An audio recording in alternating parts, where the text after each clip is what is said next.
Nang unang tumestigo, sina Toto Aligin, Nono Carpio, Mark Dumago at Nonalyn Valles, ipinakiusap nilang huwag muna silang ipakilala para mapangalagaan ang kanilang pamilya. Pero ngayon, lumantad na sila, bit-bit ang mga t-shirt, cap at pamaypay na ibinigay umano nang nag-recruit sa kanila sa GMA7 para ipamigay sa mga nanood ng Mascara Festival noong Oktubre 2006. Kinuha pa nga raw nila ang mga ito mula sa isang building sa Bacolod kung saan naroon ang GMA Tower. Inahagis nila doon sa show nila doon sa reclamation area. Pero ang iba, yung nakatira, binigay namin yun sa mga televiewers namin at saka yung cap, yung sombrero. May mga dinala pa raw kasing artista ang GMA7 doon para magpalabas. Ito raw umano ang posibleng ibig sabihin ng GMA na promotional activities nila sa mga probinsya.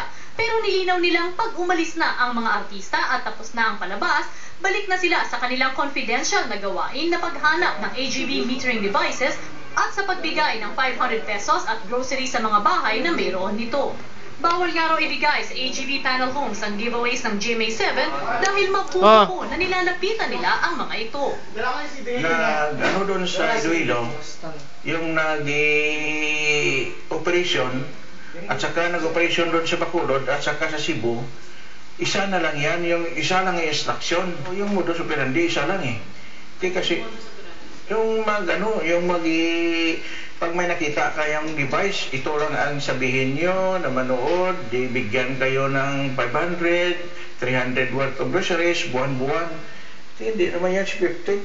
Sabi ni Mark nang mag-imbestiga ang AGB sa Bacolod noong Disyembre para kumpirmahin ang testimonya nila sa ABS-CBN, nilinaw na raw nila na hindi simpleng promotional activity lang ang ginagawa nila para sa GMA.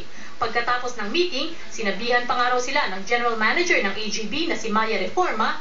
Pababa na kami doon sa elevator, sumasakay na kami, sinabihan na kami ni Toto na sa susunod, Diyos ko, huwag nyo nang uulitin to.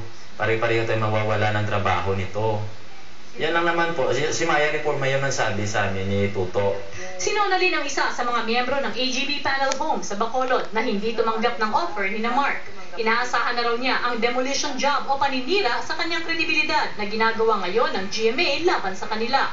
Kasi nagagalit ako kasi sinungaling daw kami mga witness, hindi naman naglantad ng kamera. Gawa-gawa lang daw ng ABS yun. Binabayaran daw kami. Kaya lumantad na ako para malaman ang katotohanan.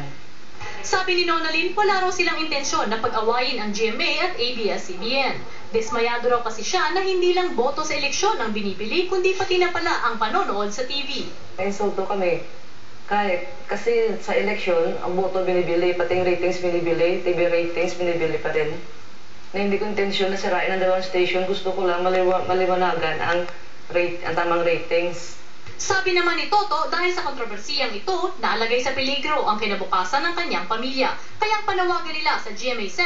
Nanawagan ako sa GMA na mag-investigate sila doon sa Iloilo mismo. Baka hindi alam nila na tao nila ang may kagagawan. Malaking perwisyo raw kina Toto, Mark, Nono at Nonalyn ang ginawa nilang pagtestigo